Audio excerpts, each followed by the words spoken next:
Hello, good morning everyone. Myself Manoj Kumar, residence NEET division Kota. देखो, last lecture में हमने क्या डिस्कस किया था? हमने आइसोमेरिज्म को डिस्कस किया था, ठीक है। Stereo isomerism. और स्टीरियो आइसोमेरिज्म होने के बाद हमारा बचता है सिर्फ एक मेटल के साथ कार्बोनाइल के बॉन्ड, ठीक है। मेटल हो, CO के बॉन्ड। हमने आइसोमेरिज्म कंप्लीट किया। एक स्ट्रक्चर आइसोमेर होता है और एक सर स्टीरियो। स्ट्रक्चर क्या होता है? स्ट्रक्चर में डिफरेंस हो। स्टीरियो क्या हो? 3D अरेंजमेंट डिफरेंट हो, ठीक है। उसमें भी दो होते हैं, ज्योमेट्रिकल आइसोमर और ऑप्टिकल आइसोमर। उन सभी के जैसे आप ऑर्गेनिक में देखते हो वैसे ही बना के देखने होते हैं, ठीक है। छींक आएगी भाई, सॉरी, रुको।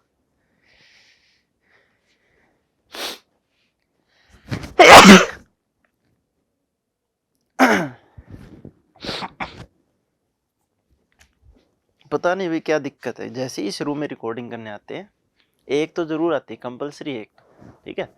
चलिए, उसके बाद बारी करते हैं बेटा किसकी? मेटल ऑर्गेनिक, OMC बोलते हैं, ऑर्गेनिक मेटेलिक कंपाउंड। यानी मेटल के साथ हम सिर्फ और सिर्फ CO के बॉन्ड बनाएंगे, कार्बन और मेटल के बॉन्ड, ऐसे कंपाउंड देखेंगे, ठीक है। इसके अलावा एक चीज और रह गई, पहले वो डिस्कस करेंगे। देखो, हमने क्या क्या सीखा? हमने सबसे पहले लिगेंड के बारे में पता लगाया, ठीक है। ठीक है, एक बार मैं लिख देता हूँ। सर लिगेंड कैसा होगा? बाइडेंटेड, मोनोडेंटेड, जो भी होगा, एम्पीडेंटेड होगा, ठीक है। उसके बाद सर हमने डिसाइड किया IUPAC नेमिंग। भैया ये कोई लिगेंड है, ठीक है, इसके बारे में हम डिस्कस कर रहे हैं, ठीक है। सबसे पहले हम लिगेंड देख सकते हैं कैसा होगा, फिर IUPAC नेमिंग देख सकते हैं, फिर प्राइमरी वैलेंसी, ऑक्सीडेशन नंबर, फिर sir secondary valency, sir coordination number, फिर सर हाइब्रिडाइजेशन। उसके बेसिस पे हम क्या देख सकते हैं? ज्योमेट्री। इसी को एक में ला देते हैं, ठीक है। इसी के बेसिस पे हम हाइब्रिडाइजेशन के बेसिस पे हमें पता लगेगा लो स्पिन और हाई स्पिन, ठीक है। ज्योमेट्री अलग ले लेते। मैग्नेटिक बिहेवियर, डाया होगा कि पैरा होगा। मैग्नेटिक मोमेंट, अगर मैग्नेटिक मोमेंट 0 आएगा कि क्या आएगा, ठीक है। पैरा आएगा तो चेंज आएगा, डाया होगा तो 0, ठीक है। मैग्नेटिक मोमेंट भी हो गया। इसके बाद सर CFT से हमने CFSC निकालनी सीखी। कितने इलेक्ट्रॉन T2G में, कितने इलेक्ट्रॉन EG में, जी सर। इसके बाद बारी आती है सर स्ट्रक्चर आइसोमर की, अगर ये बनाता है तो, ठीक है सर। उसके बाद बारी आती है स्टीरियो आइसोमर की, geometrical isomer plus optical isomer. उसके बाद बारी आती है बेटा कलर। ये कलर हमने यहाँ पे मिस हो गया हमसे, स्टीरियो से पहले पढ़ना था, ठीक है। मुझे लगा उसी दिन कंप्लीट हो गया होगा, तो कलर को हम आज डिस्कस करेंगे, कलर कैसे कंपाउंड शो करते, ठीक है। तो ये हम पूरा का पूरा क्या पढ़ते हैं? Coordination compound.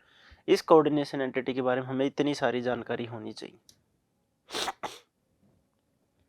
ठीक है। जैसे आप लिगेंड को देखते ही बता दोगे मोनो है कि भाई, IUPAC नेम लिख दोगे, प्राइमरी वैलेंसी, सेकेंडरी वैलेंसी लिख दोगे, हाइब्रिडाइजेशन बता दोगे, इनर वाला यूज हो रहा है तो इनर, बाहर वाला यूज हो रहा है तो आउटर। उसी के बेसिस पे हमें क्या पता चलेगा? Low spin, high spin.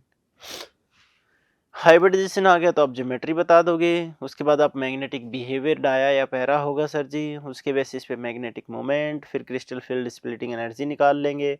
उसके बाद स्ट्रक्चर आइसोमर भी बता सकते हैं, शो करेगा कि नहीं करेगा। ज्योमेट्रिकल आइसोमर, ऑप्टिकल आइसोमर बताना है।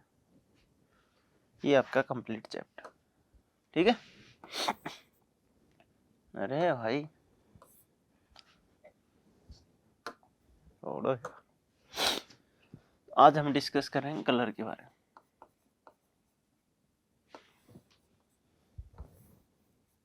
देखो, कलर है ना, दो तरीके से शो होगा। कितने तरीके से बेटा? दो। देखिए, पहला होगा DD ट्रांजिशन,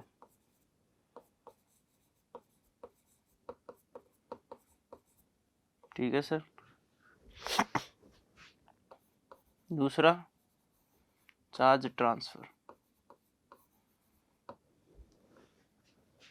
ट्रांजिशन लिख लो, लिखना चाहो तो। ये ना इतना आता है ना एग्जाम पूछा जाता है। एक्चुअली चार्ज ट्रांसफर क्या होता है, लिगेंड और मेटल के बीच जो चार्ज ट्रांसफर होगा उसके बेसिस पे कलर भी शो करते हैं। तो ये कुछ 2-4 एग्जाम्पल हैं, उसमें तो डायरेक्ट कुछ नहीं करना, जैसे कि KMnO4 हो गया, C2O4 हो गया, एक अब ब्राउन रिंग टेस्ट भी पढ़ते हो, वो सारे के सारे चार्ज ट्रांसफर, ठीक है। लेकिन हमारा मेन फोकस रहेगा DD ट्रांजिशन पे।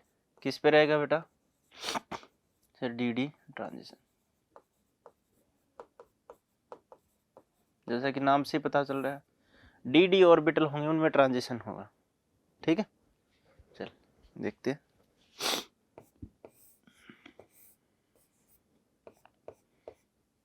ठीक है, ये स्प्लिट हो गया, या तो ऊपर 3 या नीचे 3, उसमें कोई दिक्कत नहीं है।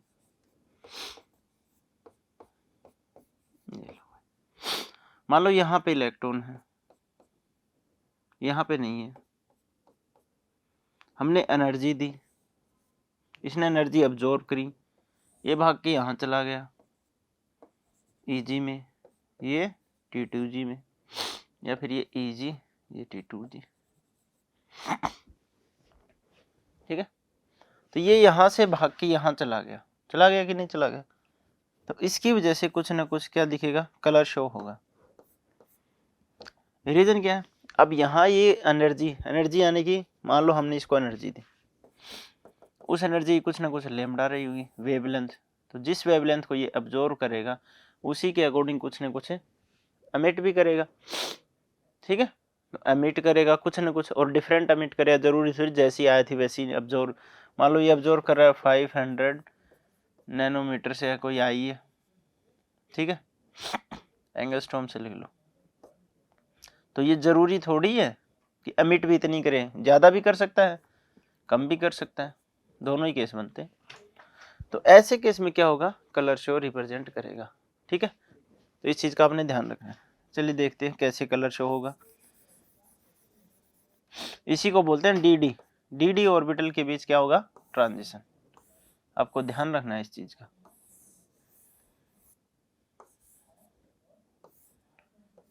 अभी करते हैं DD ट्रांजिशन।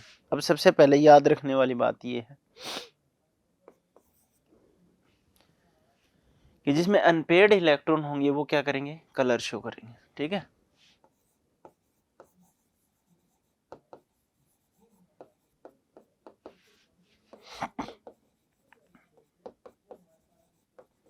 अनपेयर्ड इलेक्ट्रॉन होंगे, कैसा होगा सर, पैरा।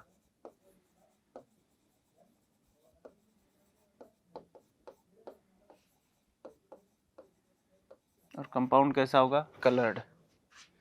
दूसरी चीज याद रखो आप, पेयर्ड इलेक्ट्रॉन, अगर पेयर्ड इलेक्ट्रॉन है D ऑर्बिटल में तो वो डायमैग्नेटिक, और वो कैसा होगा सर, कलरलेस, ठीक है। ओके,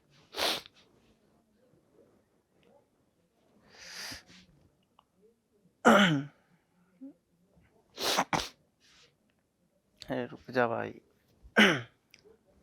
तो देखिए, अगर अनपेयर्ड इलेक्ट्रॉन है तभी क्या होगा बेटा, D ऑर्बिटल। पेयर्ड है तो मान लो आपके इलेक्ट्रॉन पेयर्ड है, ऐसे ऊपर भी पेयर्ड है, क्या कोई चांसेज है इलेक्ट्रॉन ऊपर जाने की, कितनी भी एनर्जी दे। पेयरिंग में क्या नहीं होगा बेटा, इलेक्ट्रॉन जंप नहीं करेगा।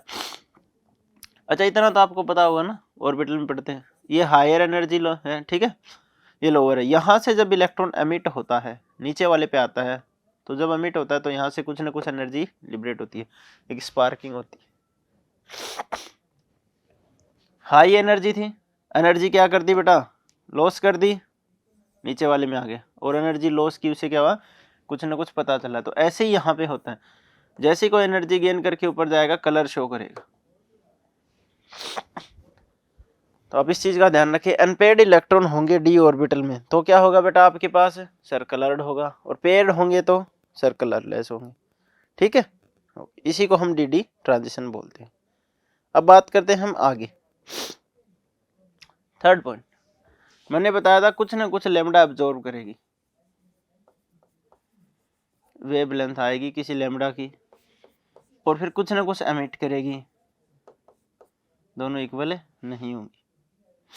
अब ये बना लो,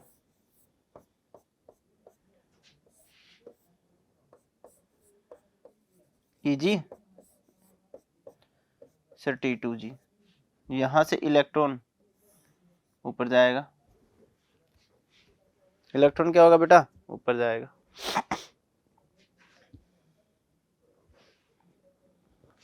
फटाफट बनाओ।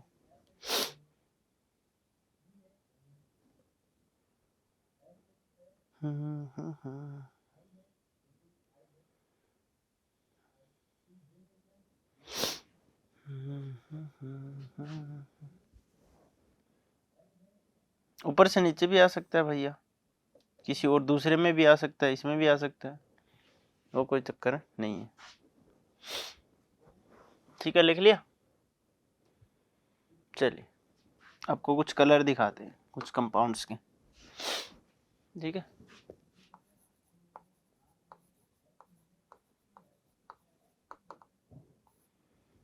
कंपाउंड नहीं, ऐसे मत लिखो,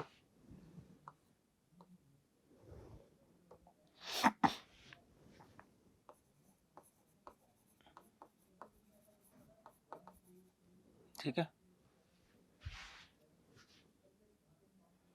और एब्जॉर्ब कलर और रिलीज कलर, मान लो कुछ कंपाउंड है COMPOUND,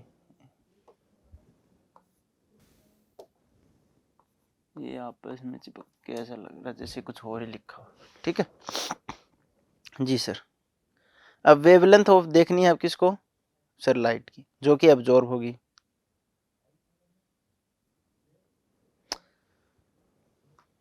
वेवलेंथ लिख लो, एब्जॉर्ब लिख लो, चाहे लिख लो, जो एब्जॉर्ब होगी इसकी वेवलेंथ। ठीक है, कलर, ठीक है, कलर किसका,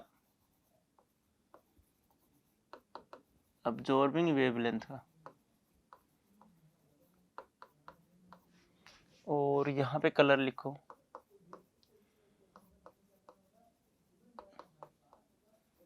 एमिटिंग वेवलेंथ का। ये कलर जो शो करेगा, यहाँ मैं कोई कंपाउंड लिखूंगा, वो किसी वेवलेंथ को अब्जॉर्ब करेगा, उसका कुछ ना कुछ क्या होगा, कलर होगा। इलेक्ट्रॉन कहाँ जाएगा, हायर एनर्जी में, और वहां पे इलेक्ट्रॉन दूसरा कलर शो करेगा। ठीक है, समझ में आई बात। मान लो कोई इंटेंसिटी के साथ, मतलब लेमडा आ रही है 500 के साथ, अब्जॉर्ब हो गई, ये रेड कलर की थी, इसका कलर रेड होगा, नहीं, कोई जरूरी नहीं। ठीक है, कोई जरूरी नहीं, ग्रीन हो सकता है, वॉयलेट हो सकता है, तो ये अभी हम डिस्कस करेंगे। ठीक है, तो चलिए लिखिए,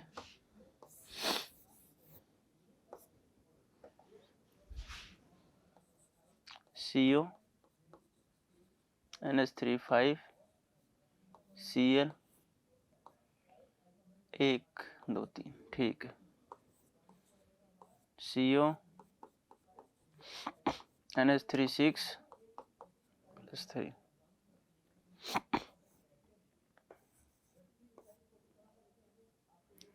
CO H2O ले लेंगे साथ में,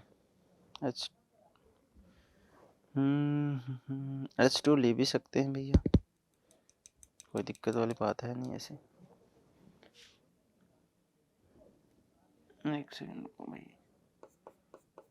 NH3 5 और H2O ले लूँ मैं एक, तब भी ये कैसा रहेगा, +3 में रहेगा। ठीक है, ओके। इसके बाद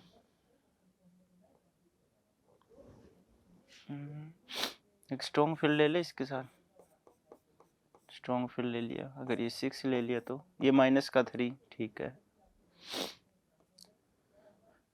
एक फोर्थ वाला ले ले, क्या बोलते हो, H2O, और फोर्थ वाले के साथ +2 आएगा कि +3 आएगा, ये तो +6 में रहेगा, सॉरी भैया जी। सी यू लो,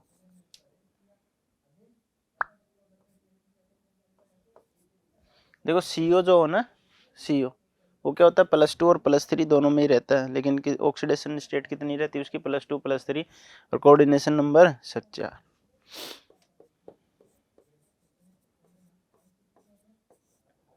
ये +2 में रहते हैं। तो ये हमारे कुछ कंपाउंड है, ठीक है। अब हम इनकी एनर्जी के बारे में डिस्कस करेंगे, कितनी वेवलेंथ है यूज करेंगे। 535 के आसपास होती है इसकी, फिर इससे कुछ कम होगी, ये ऊपर नीचे लिख दिया। इसकी होती है बेटा दूसरे नंबर पे 500, इसकी 400 समथिंग, ठीक है। ये और कम हो जाएंगे, एक सेकंड को, ये ऊपर नीचे एक्सचेंज हो गया। 535, 530,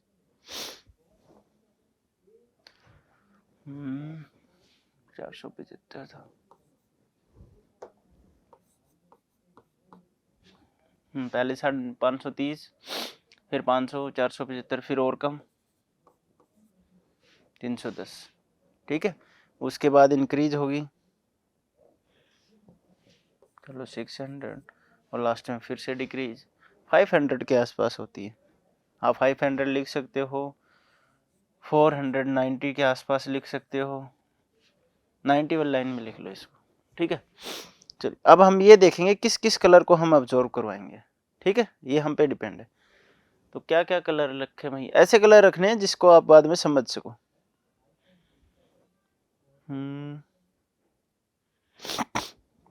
चलिए देखते हैं, येलो, ब्लू ग्रीन,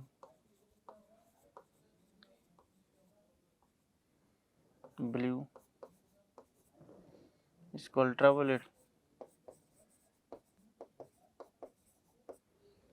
इन दोनों क्या कलर, देखो एक को येलो दे दिया, ब्लू ग्रीन दे दिया, ब्लू अल्ट्रावायलेट, अल्ट्रावायलेट के अलावा क्या दे सकते हैं भाई।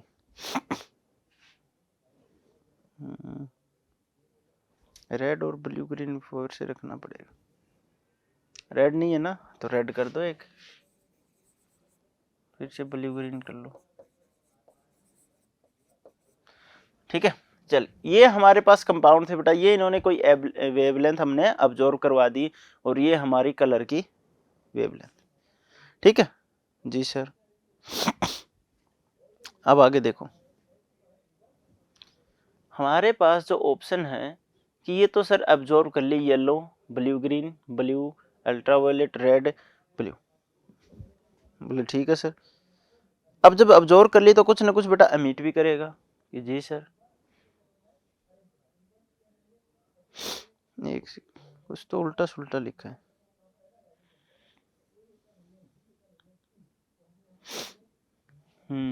तभी मैं ब्लू ग्रीन उल्टा सुल्टा लिखा बेटा, blue yellow, blue and blue green, ठीक। चलिए देखते हैं नेक्स्ट, देखो अभी किस में कलर में चेंज हो जाएगा ये आपने बताना है, ठीक है। येलो वायलेट में चेंज हो जाएगा, ठीक है। ब्लू किस में चेंज होगा, रेड में आई थिंक, ठीक है। और blue green, blue red, red orange, ठीक है। और भाई पेल येलो हो सकता है क्या, नहीं, ब्लू ग्रीन होगा रेड में तो,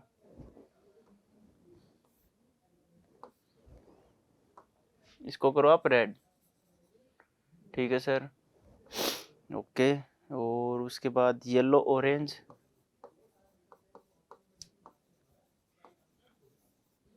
ठीक है। रेड हो गया, येलो ऑरेंज हो गया, पेल येलो, ठीक है।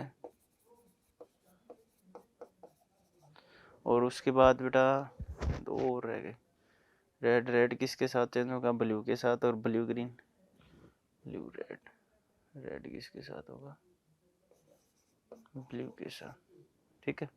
और blue green purple.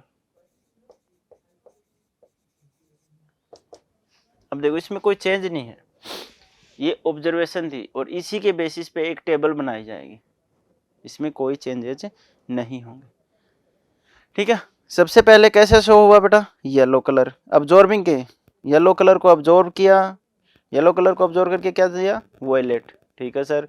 Second blue, blue से क्या दिया बेटा, येलो। थर्ड देखो ब्लू ग्रीन, ब्लू ग्रीन से क्या दिया सर, रेड। फिर अल्ट्रावायलेट से क्या दिया सर, पेल येलो। फिर रेड से क्या दिया, ब्लू। और ब्लू ग्रीन से क्या दिया, पर्पल, ठीक है। ओके सर,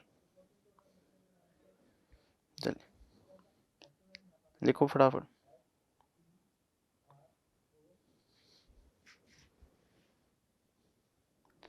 इसको याद करो। तो इसमें क्या होता है, कई बार डायरेक्ट क्वेश्चन आते हैं, यही आया हुआ है।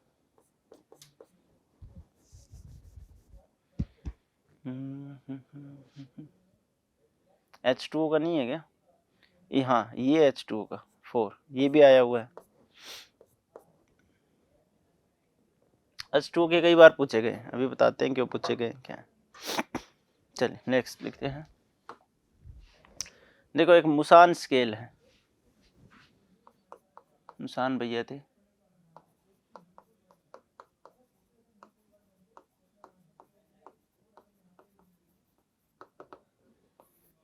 ठीक है। उन्होंने एक पैटर्न बनाया कि ऐसे तो कलर कैसे याद रखेंगे, तो कुछ करते हैं, कुछ प्रबंध करते हैं। तो कहने का मतलब उन्होंने शॉर्ट ट्रिक दी, ठीक है। उस जमाने में भी शॉर्ट ट्रिक होती थी। आपने नाम सुना है विबग्योर, नाम तो सुना ही होगा, नाम तो सुना ही होगा। क्या नाम सुना होगा सर, विबग्योर, ठीक है, ठीक है, ऐसे बनाओ।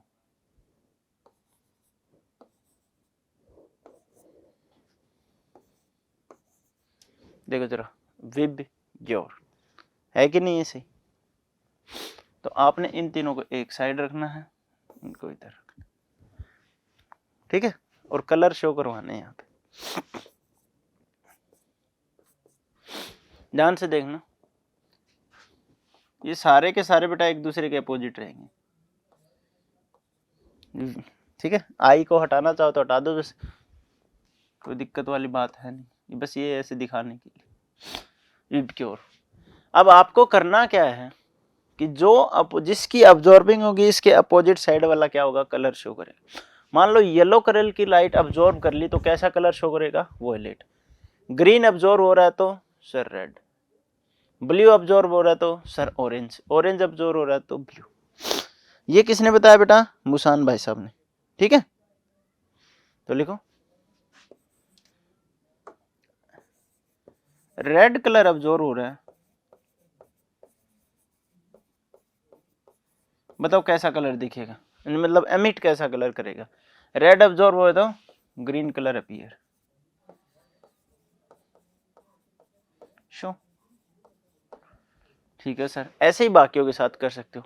अब अगर देखो एक आता है, मोस्ट ऑफ द टाइम बस यही आता है, ग्रीन येलो, ठीक है। देखो जानते ग्रीन और येलो आता है,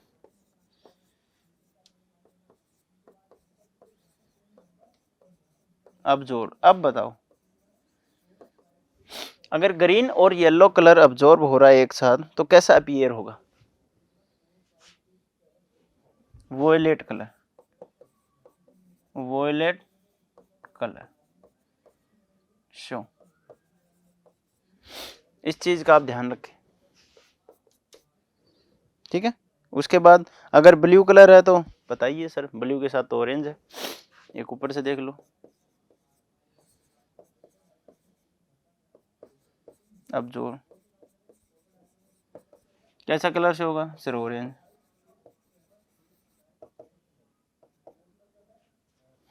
बस ये हमारा कलर है, हो गया कंप्लीट बस। तो आपने सबसे पहले तो क्या ध्यान देना है कि सर अनपेड इलेक्ट्रॉन हो, अनपेड इलेक्ट्रॉन हो तो जंप करके ऊपर नीचे भागेगा, भागेगा तो कुछ ना कुछ कलर शो करेगा। अगर गलती से कुछ लाइट को ऑब्जॉर्व कर रहा है, कुछ पर्टिकुलर कलर की लाइट को, तो पर्टिकुलर कलर रिटर्न में, ठीक है। सर अब बात करते हैं, आप नोट लगा के लिख लेना या नहीं लिखो तो कोई बात नहीं, आप ऐसे समझो। देखो कलर किसकी वजह से शोर है, आप अगर ध्यान से देखोगे तो ये मेटल है और ये हमारे लिगेंड भैया हैं जो इसको इलेक्ट्रॉन दे रहे हैं, और इन्हीं इलेक्ट्रॉन की वजह से डी में क्या आ रहे हैं, अनपेयर और पेयरिंग आ रही है। तो इलेक्ट्रॉन कौन दे रहा है, सर ये लिगेंड। और अगर मैं लिगेंड ही हटा दूं तो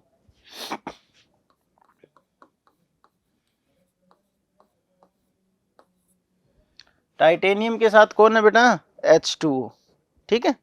और मैं इसके लिगेंड हटा दूं, टाइटेनियम +3 6, ये लो जी। अब यहां से मैं इसके लिगेंड हटा दूं, क्या अनपेयर्ड पेयर्ड इलेक्ट्रॉन का चक्कर रहेगा, सर नहीं रहेगा। नहीं रहेगा तो कैसा हो जाएगा, कलरलेस। कैसा हो जाएगा बेटा, कलरलेस। यानी कि मैं इसको हीट कर दूं, गर्म कर दूं, और इसके H2O के मॉलिक्यूल रिमूव कर दूं, तो ये कैसा हो जाएगा, कलरलेस।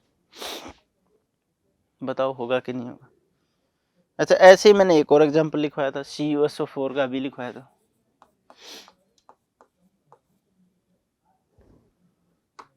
एक्चुअली CuSO4 बनेगा CuH2O4, इसको भी आप हीट कर दो, वाटर के मॉलिक्यूल चले जाएंगे तो CuSO4 क्या हो जाएगा। अभी अभी ये दोनों लिखवाए थे और दोनों के कुछ न कुछ कलर थे कि नहीं थे, बताओ क्या क्या कलर थे। जैसे इनको गर्म किया, ये रेड, ठीक है सर, और सेकंड वाला सर ब्लू ग्रीन। एक रेड था हमारा, एक ब्लू ग्रीन था। समझ में आई बात, ठीक। तो नोट लगा के लिख लो, कलर लेस हो जाते हैं, ठीक है। अगर वाटर के मॉलिक्यूल हटा दिए या लिगेंड हटा दिए तो। नेक्स्ट वन, अब हम एनर्जी भी बता सकते हैं। CFSC होती है ना ये, हाँ, T लिख दूं तो टेट्राहेड्रल के लिए लिख दूं, O लिख दूं तो ऑक्टाहेड्रल के लिए। ये हमें डायरेक्टली प्रोपोर्शनलिटी बताती है। Actually energy is directly proportional to 1/λ। Sir ये कहाँ काम आएगा, देखो कई बार ऐसे क्वेश्चन पूछ लेता है कि जो CFSC है वो किसके directly proportional, sorry inversely proportional है बेटा, लैम्डा के, ठीक है। कि ठीक है सर, लेकिन इससे फायदा क्या, तो एक एग्जांपल लिखो। क्या लिखा है, ठीक है।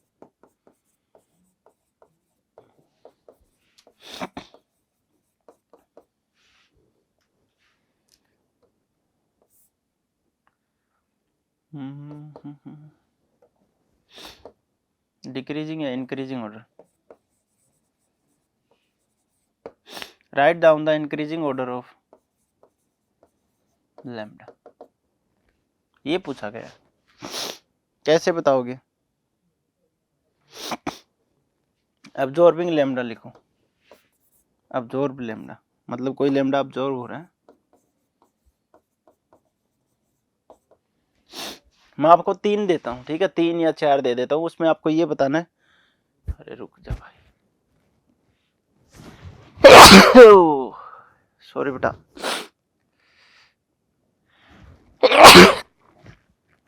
सॉरी भाई, कुछ तो गड़बड़ है, पता लगाओ इस कमरे में। पहला है, मान लो आपके पास निकिल H2O6 2 पॉजिटिव, ठीक है। पहला क्या है, निकिल H2O। दूसरा है बेटा NH3 ले ले, या एक स्ट्रॉन्ग फील्ड ले ले, एक वीक ले ले। NH3 ले सकते हैं, ठीक है। ये 6 है NH3 कोमा निकिल।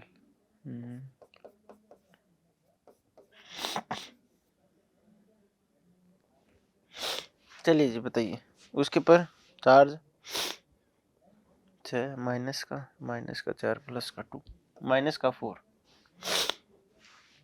चलिए जी बताइए कि सर क्या बताना है, इंक्रीजिंग और डिक्रीजिंग ऑर्डर। वेवलेंथ अब्जॉर्ब करनी है इनको, किसकी वेवलेंथ ज़्यादा अब्जॉर्ब होगी।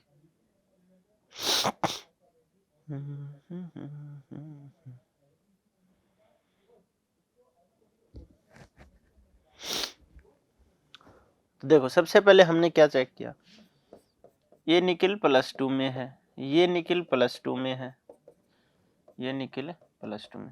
सर क्यों चेक किया? क्योंकि हम इसको किससे कोरिलेट करते हैं, याद हो तो लिखवाया था CFSC, ऑक्सीडेशन नंबर से देखते हैं।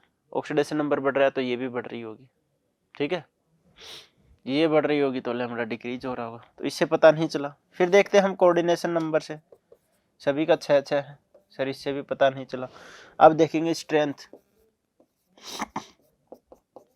स्ट्रेंथ ऑफ लिगेंड, बताओ किसकी ज्यादा है? सर H2O की। हाँ, स्ट्रेंथ ऑफ लिगेंड बढ़ रही है, मतलब लैम्डा भी क्या होगा, बढ़ेगा। लैम्डा नहीं, सॉरी, CFSC भी बढ़ेगी, ठीक है, और लैम्डा क्या होगा, कमजोर होगा। तो सबसे ज्यादा स्ट्रेंथ किसकी है, बताओ जरा। सर H2O की। H2O के बाद कौन आता है बेटा, NH3, उसके बाद कौन आता है ये, तो सबसे ज्यादा स्ट्रेंथ इसकी, इसकी, ठीक है। इंक्रीजिंग डिक्रीजिंग ऑर्डर लिख लो इसको, इंक्रीजिंग ऑर्डर नहीं। लैम्डा कम होता जाएगा, जितनी ज्यादा स्ट्रेंथ ऑफ लिगेंड होगी उतनी ही ज्यादा एनर्जी होगी, जितनी ज्यादा एनर्जी होगी उतनी ही लैम्डा की वैल्यू क्या होगी, कम, कम होगी। तो सबसे ज्यादा ये भैया ऑब्जर्व करेंगे, ठीक है। चलिए लिखिए, तो ऐसे क्वेश्चन आ जाते हैं, increasing order, decreasing order. Okay report. चलिए नेक्स्ट बात करते हैं।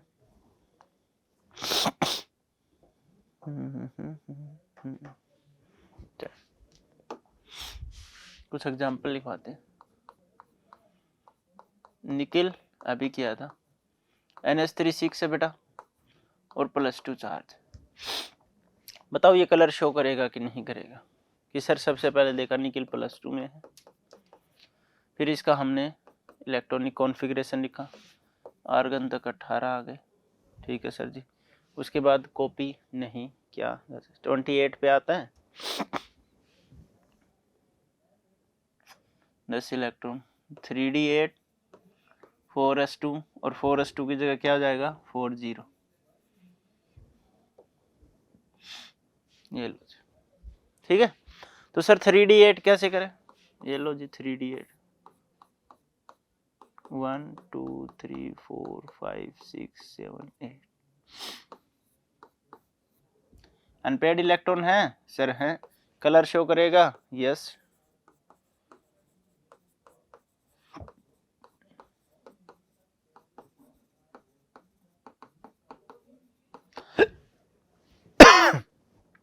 क्या करेगा बेटा, कलर शो करेगा, DD ट्रांजिशन होगा।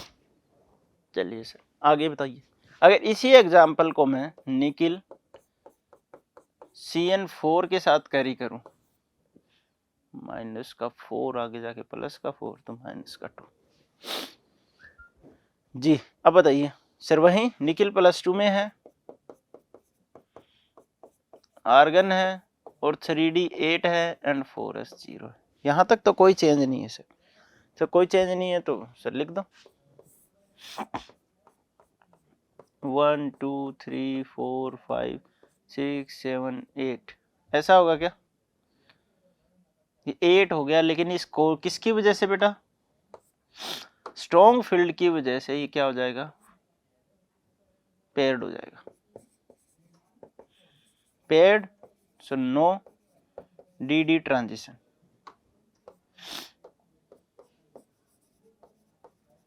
और ट्रांजिशन नहीं होगा तो कलरलेस या डज नॉट शो कलर।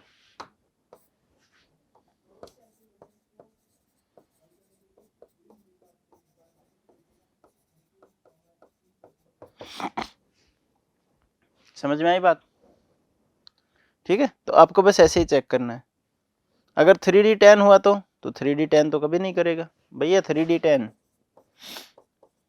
करेगा क्या सर, नहीं करेगा। तो बस यही जो चीज़ें आपने देखनी थी।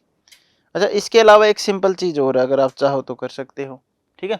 स्ट्रॉन्ग फील्ड वीक फील्ड कर लोगे, एनर्जी बढ़ेगी तो क्या होगा, एनर्जी घटेगी तो क्या होगा, ठीक है।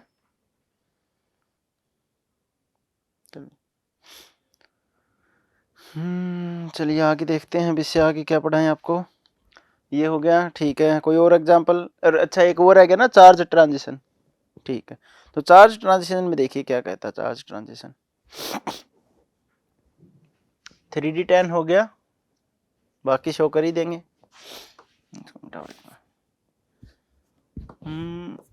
3D1 बताओ। अनपेड इलेक्ट्रॉन है भैया, शो करेगा? ये नहीं करता बेटा। एक इलेक्ट्रॉन है, जब हम इसको स्प्लिट करते हैं एक इलेक्ट्रॉन रहता है, और ये डी ट्रांजिशन नहीं कर पाता। जैसे कि किस में बताएं, CTV टाइटेनियम +3, इसमें अब एक इलेक्ट्रॉन बचेगा।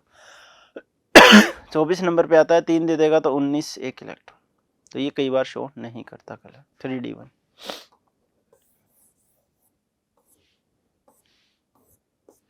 चलिए इसको छोड़ो, आगे चलो। किस पे बेटा? चार्ज ट्रांसफर पे। ठीक है, चार्ज ट्रांसफर किस में देखते हैं? एक तो KMnO4 हो गया,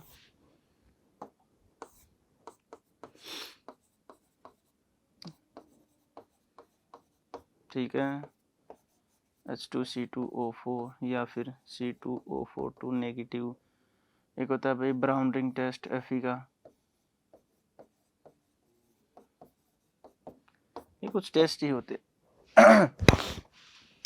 ठीक है, तो KMnO4 किस कलर का होता है? H2C2O4 किस कलर का किस कलर का होता है बताओ जरा। तो ये तो किसका होता है, सभी ने देखा हुआ होगा, पर्पल कलर होता है बेटा इसका। KMnO4 जब आप प्रैक्टिकल करोगे, टाइट्रेशन का केस देखोगे, तो छोटे छोटे क्रिस्टल की फॉर्म में होता है, बिल्कुल ऐसे पर्पल कलर। इसको जैसे ही आप वाटर के अंदर ऐड करोगे, ठीक है, स्मॉल अमाउंट में, वाटर एकदम से गुलाबी सा हो जाएगा, डार्क गुलाबी। ठीक है, गुलाबी को इंग्लिश में क्या कहते हैं पता नहीं सर, क्या कहते हैं, हम तो डार्क गुलाबी लिखेंगे। ये कलर कॉम्बिनेशन में बड़ी दिक्कत आती है भैया, ऐसे ऐसे कलर आएंगे ना, पता ही नहीं चलता है सर इसको क्या बोले। आप देखोगे तो वो भी सही लगेगा, दूसरा बोलोगे तो वो भी सही लगेगा। पर्पल, ठीक है, कैसा कलर होता है इसका? पर्पल कलर होता है। ठीक है, नेक्स्ट ऑरेंज रेड कलर होता है, ये ब्राउन रिंग शो करता है इसका बेटा, ऑरेंज रेड। और ये ब्राउन रिंग टेस्ट, ये ब्राउन रिंग टेस्ट क्या होता है? ये Fe का टेस्ट होता है। यहाँ पे एक रिंग फॉर्म हो जाती है ऐसी, और ये कैसा कलर होता है इसका? ब्राउन। जब एक्सपेरिमेंट करते हैं पता लगाने की कि Fe+2 है कि नहीं है परसेंट। ओके, चलिए हम नेक्स्ट करते हैं। तो ये आपका कलर था, कलर आपको सिर्फ और सिर्फ अनपेड इलेक्ट्रॉन में दिखेगा, उसका आपने ध्यान रखना है, पेयर ना हो जाए वो। ठीक है, ओके। इसके बाद metal carbonyl, metal carbonyl heading डालो, ऑर्गेनो मेटेलिक कंपाउंड। ठीक है, ऑर्गेनो मेटेलिक कंपाउंड। ठीक है, देखो अब इसमें मतलब मेटल और कार्बन के बीच बॉन्ड होना चाहिए बेटा। किस किस के बीच? मेटल और कार्बन के बीच बॉन्ड होना चाहिए। वो सिग्मा बॉन्ड हो सकता है, वो पाई बॉन्ड हो सकता है, वो सिग्मा और पाई दोनों हो सकते हैं। ठीक है, चलिए लिखिए कंपाउंड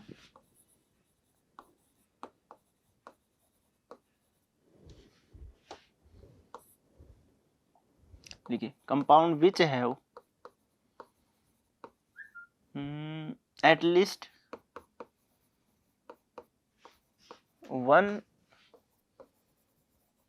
मेटल कार्बन बॉन्ड, एक तो हो भाई कम से कम, मेटल और कार्बन के बीच कम से कम एक बॉन्ड हो। कितने बॉन्ड हो बेटा? कम से कम सिर्फ एक बॉन्ड हो। ठीक है, दीज आर ऑफ 3 टाइप्स। पहला कौन सा है बेटा? Sir sigma. ठीक है, चलिए लिखिए these are of 3 types. The first one is sigma bond. ठीक है, ओके सर. मान लो ये कार्बन है, ये मेटल के साथ सिग्मा बॉन्ड फॉर्म हो गया, बस. तो सर लिखेंगे कैसे? बिल्कुल सिंपल सी लैंग्वेज में लिखना है. RMGX है,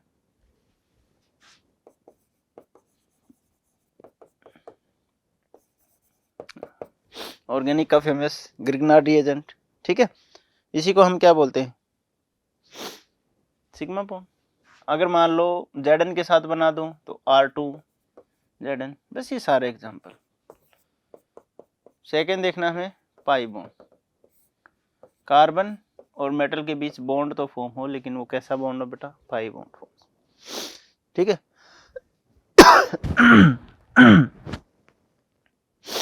चलिए देखते हैं, इसका नाम है फेरोसेंस. एक एग्जांपल लेते हैं. क्या हो गया भाई?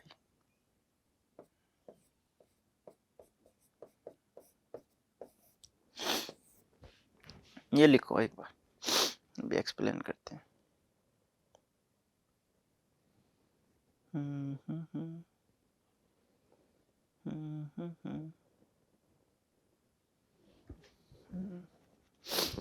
फेरोसेंस. ठीक है. एक्चुअली देखो, जब हम सिग्मा बॉन्ड यूज करते हैं तो यहाँ पे क्या लगा होगा? लिगेंड के साथ सिग्मा लगा होगा. आपको आइडिया लग जाएगा सिग्मा बॉन्ड फॉर्म कर. जब पाई बॉन्ड फॉर्म करेगा तो यहाँ पे नीटा लगा होगा. ठीक है, जितने कार्बन होते हैं उतने यहाँ पे लगा सकते हो नीटा. उसके ऊपर ऐसे भी दे सकते हैं,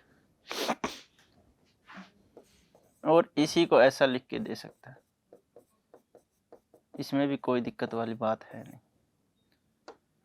ठीक है, लगा के भी दे सकता है, बिना लगाए भी दे सकता है. ठीक है, ये हम सिर्फ पता लगा पाते हैं कि बाई बॉन्ड फॉर्म कर रहा है कि नहीं फॉर्म कर रहा है. वैसे कोई जरूरी नहीं है. ठीक है, बस इतनी बात है. ये क्या है? Number of carbon atom. जितने होंगे उतने लिख दी. ओके जी सर, ठीक है. क्रोमियम के साथ भी फॉर्म कर सकता है. अगर मान लो क्रोमियम ले लूं तो 6 C6H6 फॉर्म करेगा. डबल डबल ब्रैकेट हटाओ. क्रोमियम के साथ, और क्रोमियम +3 में रहता है कि +2 में रहता है? उसके हिसाब से देखो, 2 + 2 + 3, ये 2 टाइम्स ले सकते हैं ऐसे. तो जिनमें ऐसा लगा हो वो क्या है? पाई बॉन्डेड. जिसमें सिग्मा ही लगा हो इनकी जगह, वो क्या है? Sigma bonded. तो सर ये हमें पता कैसे चलेगा? अब अगर आपको देता है तो ठीक है, नहीं देता है तो रहने दो, कोई जरूरी थोड़ी है. अब बात करते हैं किसकी? सिग्मा और पाई बॉन्ड की. वो हमारे लिए इंपॉर्टेंट है. Number 3, sigma and pi bond.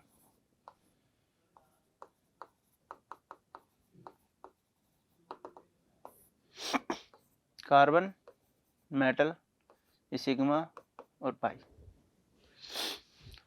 Sir ये कैसे हो गया? ये तो पता ही नहीं चला.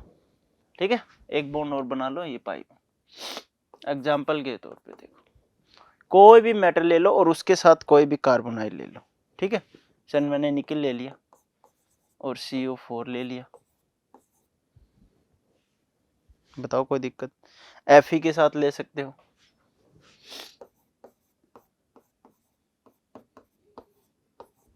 CO5 ऑक्सीडेशन स्टेट बाद में देख लेंगे. तो समझ में आई बात कि सर ऐसा कैसे होता है.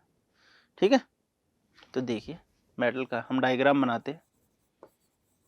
क्या हो गया भाई, लाइट गई क्या? मेटल कार्बोनाइल, एक साइड मेटल एक साइड कार्बन. ये मेटल ये कार्बन. और यहाँ तक कोई डाउट हो तो बताओ. जी सर. अब मेटल को हम क्या करते हैं? ये मेटल का खाली और ये हमारे भाई साहब कार्बन. एक लोन पेयर देते हैं, सिग्मा बॉन्ड बनता है. जी सर, बिल्कुल बनता है एक सिग्मा. सिग्मा बॉन्ड बनता है कि नहीं बनता? कि जी सर सिग्मा बॉन्ड बनता है. चलिए अब बात करते हैं आगे. ये सिग्मा बॉन्ड किसकी वजह से बना है? एक ऐसा इधर भी रहा होगा, इनको छोड़ो, इसी पे फोकस करो आप। तो जी सर, ये सिग्मा बॉन्ड क्या है कि यहाँ पे जो भी कार्बोनाइल होगा CO, वो क्या करेगा, अपने लोन पेयर देगा, एक सिग्मा बॉन्ड फॉर्म करेगा। अब बात करते हैं मेटल। मेटल के पास भी कुछ इलेक्ट्रॉन होते हैं। जी सर, अब ये मेटल के जो इलेक्ट्रॉन हैं ये कार्बन के पाई स्टार में चले जाते हैं।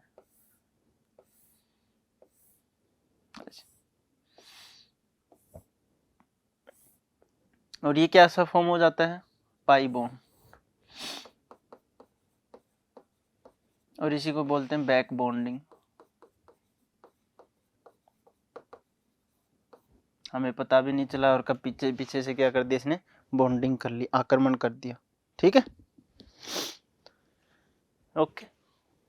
इसी को और कुछ भी नाम, सिनर्जिटिक बॉन्ड या सिनर्जिक एनर्जी।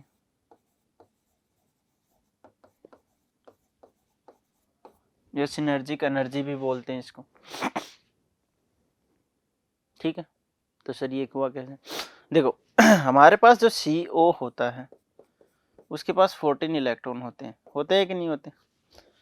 जब हम लिखते हैं 1s2, 1 सिग्मा स्टार s2, फिर 2s2, ठीक है,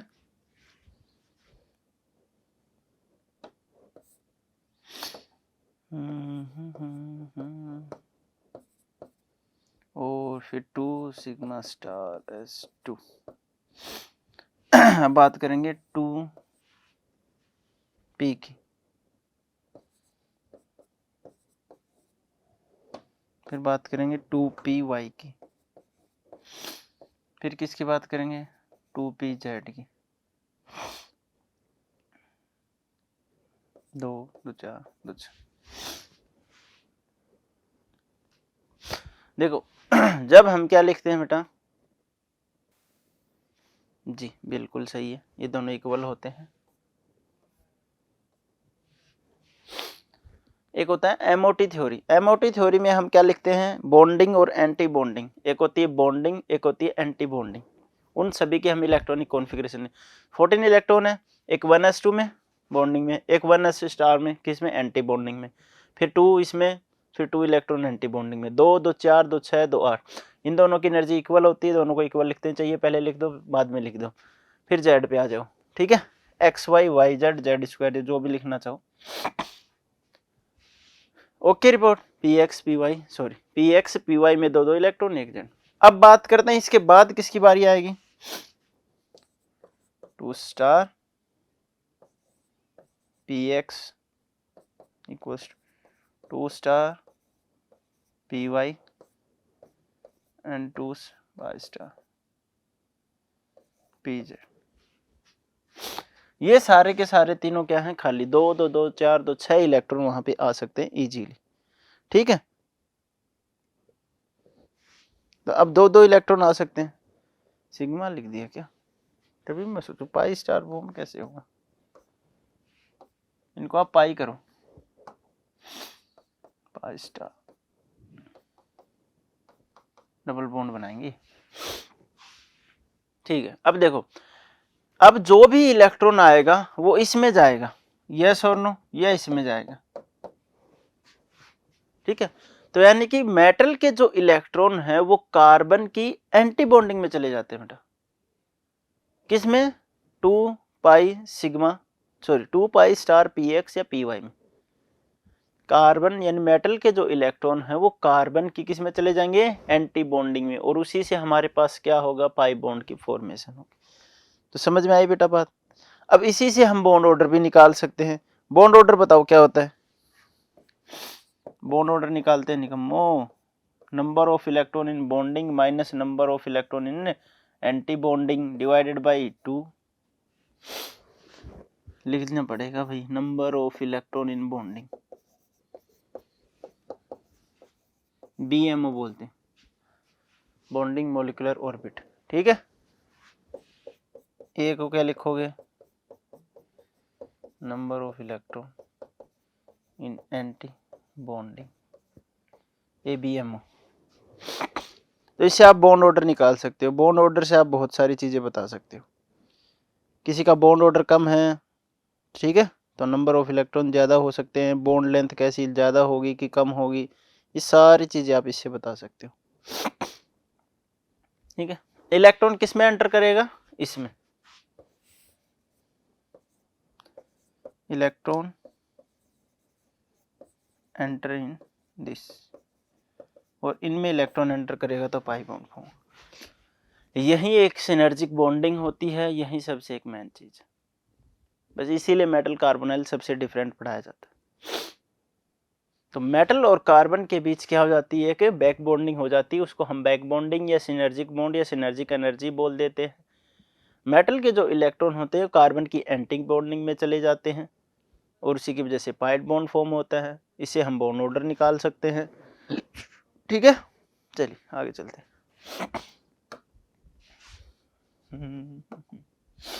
अब हमने बैक बॉन्डिंग बना दी, जी सर बना दी, लेकिन इसका फायदा क्या? अरे भाई देखो, अगर number of electron of CO बढ़ेंगे, number of electron of CO increase होंगे, तो बॉन्ड ऑर्डर बताओ बढ़ेगा कि कम होगा? अभी लिखवाया था बॉन्डिंग माइनस एंटी बॉन्डिंग, ठीक है। एंटी बॉन्डिंग में मान लो 0 है तो मैक्सिमम वैल्यू है, एंटी बॉन्डिंग में 1 आ गया, फिर 2 आ गया, फिर 3 आ गया, तो बॉन्ड ऑर्डर घटेगा कि नहीं घटेगा?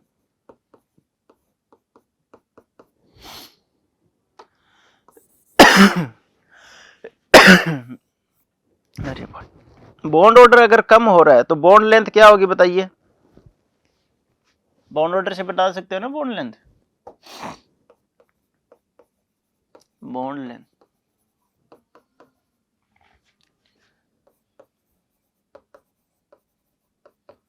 स्लाइटली इंक्रीज हो जाती है भाई, ज्यादा नहीं होती लेकिन इंक्रीज जरूर होती है। तो इस पे क्वेश्चन आ जाता है कई बार, ठीक है। तो इस चीज का आप ध्यान रखें। मान लो आपके पास 3 दे दिए और आपसे पूछ लिया इनकी लेंथ का ऑर्डर बताओ, ठीक है, तो आप क्या चेक करोगे? पहले बॉन्ड ऑर्डर देखोगे, बॉन्ड इलेक्ट्रॉन देखोगे, ओके ठीक। अब बात करते हैं इसकी स्ट्रक्चर की। किसकी स्ट्रक्चर की? निकल CO4 कैसी कैसी स्ट्रक्चर फॉर्म? मान लो एक ये CO, एक ये CO, एक ये CO, बताओ क्या बनेगा? Sir tetrahedral. क्या बनेगा बेटा? टेट्राहेड्रल।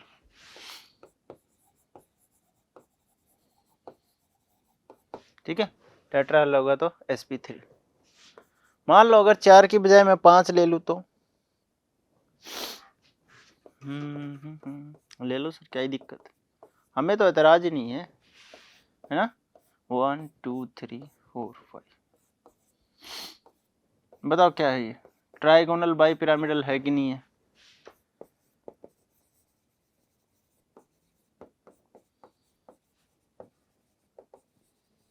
तो ये तो आप देखते ही बता दोगे, ट्राइगोनल बाई पिरामिडल। अगर मैं ऑक्टाहेड्रल दूं तो बता दोगे? मान लो CRO के साथ मैंने 6 जोड़ दिए, बताओ सर ये ऑक्टाहेड्रल हो गया। क्रोमियम 1 2 3 4 5 6,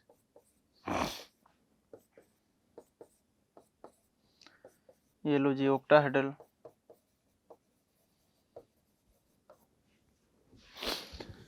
तो देखो अगर 4 कार्बोनाइल हैं तो क्या बनेगा? टेट्रा। 5 है तो सर ट्राइगोनल बाई पिरामिडल। 6 है तो सर ऑक्टाहेड्रल शो करेगा। लेकिन अगर इनसे ज़्यादा आ गए तो तब हम उनकी सिर्फ स्ट्रक्चर रखते हैं, ठीक है। जैसे कि 2 एग्जाम्पल बड़े फेमस हैं।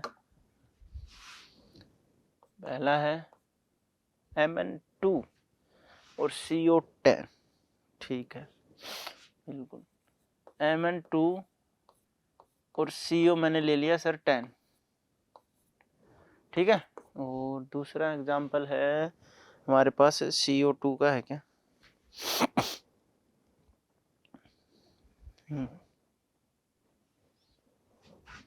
मान लो इस चीज को ध्यान से लेना, ये है कोबाल्ट, और ये हमारा है कार्बोनाइल CO2। और कार्बोनाइल कितने, 8 या 10, 8 10। चलिए अब इनके स्ट्रक्चर बना के देखिए, फटाफट बना, जैसी बनती है वैसी बनाइए, कोई दिक्कत वाली बात है नहीं। देखिए सबसे पहले हमने लिखा Mn, फिर दूसरा Mn। बात करते कितने, 5-5 एडजेसेंट पे लगाने हैं।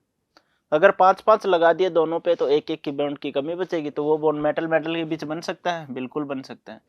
ये आप जब MSc वगैरह करोगे ना तो वहां पे आएंगे। CO CO CO CO, 4 तो मैंने एज इट इज लगा दिए, ये इधर रखा तो ये इधर रखा, ताकि इन दोनों के बीच हिंड्रेंस कम से कम। ठीक है, इसकी बात करते हैं। सर इसके पास तो शॉर्टेज है, 4-4 है। अगर आप 4-4 लगा दो, एक इसके बीच बॉन्ड बनाओगे तो 5, कुछ तो गड़बड़ है। ये लो जी, तो एक बार आप 4 तो बनाओ, बन गए सर 4। एक कार्बोनाइल, ये कार्बोनाइल है बेटा, और वो कोबाल्ट। देखो इसमें O मैं बड़ा लिख रहा हूँ। कितने हो गए सर, 8 के 8 कंप्लीट हो गए। तो ये जो है इसके साथ बॉन्ड बनाता है और ये इसके साथ एक बॉन्ड बनाता है ऑक्सीजन के साथ। ठीक है, ये 2 एग्जांपल बहुत बार पूछे गए हैं। चलिए लिखिए कि मेटल मेटल के बीच कितने बॉन्ड फॉर्म होंगे, ऐसे आया हुआ कि इस मेटल मेटल के बीच कितने बॉन्ड फॉर्म होंगे, इस मेटल मेटल के बीच कितने बॉन्ड फॉर्म होंगे। ठीक है, ओके। तो देखो सबसे most of the chapter complete हो गया, ऐसा कोई टॉपिक नहीं है जिसको हमने डिस्कस ना किया हो। तो आपका चैप्टर हो गया कंप्लीट। आप इसके ऊपर क्वेश्चन कीजिए, प्रीवियस ईयर के क्वेश्चन कीजिए, सारे क्वेश्चन बन जाएंगे। कोई लैम्डा किस फ्रीक्वेंसी के साथ अब्जॉर्व हो रही है, कितनी एनर्जी रिलीज करेगी। अनपेड इलेक्ट्रॉन है तो वो क्या हो सकता है, पैरामैग्नेटिक। अनपेड इलेक्ट्रॉन है तो वो मैग्नेटिक मोमेंट भी शो करेगा, कितना शो करेगा वो आपको निकालना पड़ेगा। अनपेड इलेक्ट्रॉन है तो वो कलर भी शो करेगा, पेड है तो डाया होगा, कलर शो नहीं करेगा। ऐसी बहुत सारी बातें हैं। आपको स्ट्रक्चर पता होनी चाहिए, आपको ज्योमेट्री पता होनी चाहिए, हाइब्रिडाइजेशन CFT आनी चाहिए। CFT आएगी तो सारी चीज़ें आ जाएंगी। ठीक है, CFT के बेसिस पे हम क्रिस्टल फील्ड थ्योरी निकाल सकते हैं, लिगेंड कैसा होना चाहिए। तो किसी भी पॉइंट ऑफ व्यू से क्वेश्चन आ सकता है। मेनली क्वेश्चन वही है, आपको सिर्फ और सिर्फ क्या देगा, एक कोऑर्डिनेशन कंपाउंड देगा, उसके बारे में ये सारी चीज़ें पूछ सकता है। ठीक है, हम यहाँ पे अलग अलग चीज़ें नहीं पढ़ रहे, हमारे पास ओवरऑल एक कोऑर्डिनेशन कंपाउंड होता है, हम उसके बारे में जितना पढ़ सकते थे उतना पढ़ लिया। ठीक है, वो नहीं है कि जितना देखा जा सकता था, वैसे जितना पढ़ा जा सकता था उतना हम पढ़ेंगे उस कोऑर्डिनेशन कंपाउंड के बारे में। उसके अंदर लिगेंड है, हम उस लिगेंड के बारे में पढ़ेंगे। उसके अंदर ऑक्सीडेशन नंबर है, उसको पढ़ेंगे। कोऑर्डिनेशन नंबर है, उसको पढ़ेंगे। उसके साथ कोई आयनाइजेशन स्फीयर लगा, उसको पढ़ेंगे। ठीक है, उसकी हाइब्रिडाइजेशन निकालेंगे। उस हाइब्रिडाइजेशन के बेस पे हम उसको क्या देखेंगे, इनर या ऑर्बिट देखेंगे, इनर या आउटर देखेंगे। इनर या आउटर है तो उसके बेसिस पे हम लो स्पिन और हाई स्पिन देखेंगे। फिर उसके बेसिस पे हम क्या निकालेंगे, उसकी ज्योमेट्री निकालेंगे। एक बार जब ज्योमेट्री आ जाएगी तो हमें पता चल जाएगा कि इलेक्ट्रॉन कैसे फील होंगे।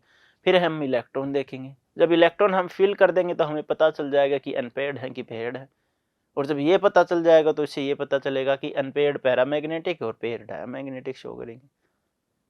अनपेयर्ड कलर शो करेगा, डाया कलर शो नहीं करेगा। मैग्नेटिक मोमेंट निकालेंगे, डाया के लिए 0 और पैरा के लिए जितने अनपेयर्ड इलेक्ट्रॉन है उससे एक थोड़ा सा ज़्यादा। एक अनपेयर्ड इलेक्ट्रॉन है तो 1 पॉइंट समथिंग, 2 अनपेयर्ड इलेक्ट्रॉन है 2 पॉइंट समथिंग। कलर देख लिया। उसके बाद हम उसके आइसोमेरिज्म देखें। अगर कोई स्ट्रक्चर आइसोमर शो करता है तो ठीक है, स्ट्रक्चर आइसोमर नहीं दे रखी तो ज्योमेट्रिकल आइसोमर, ऑप्टिकल आइसोमर भी देखेंगे, टोटल कितनी स्ट्रक्चर शो करेगा। ये सारा कुछ हम इसी में पढ़ते, at the end metal carbonyl पढ़ते। ठीक है, ओके। तो हमारा चैप्टर होता है यहीं पे कंप्लीट। तो आप अपने क्वेश्चन कीजिए, लास्ट ईयर की कुछ क्वेश्चन ट्राई कीजिए। ठीक है, क्वेश्चन सारे बन जाएंगे। मिलते हैं नेक्स्ट लेक्चर में। Thank you.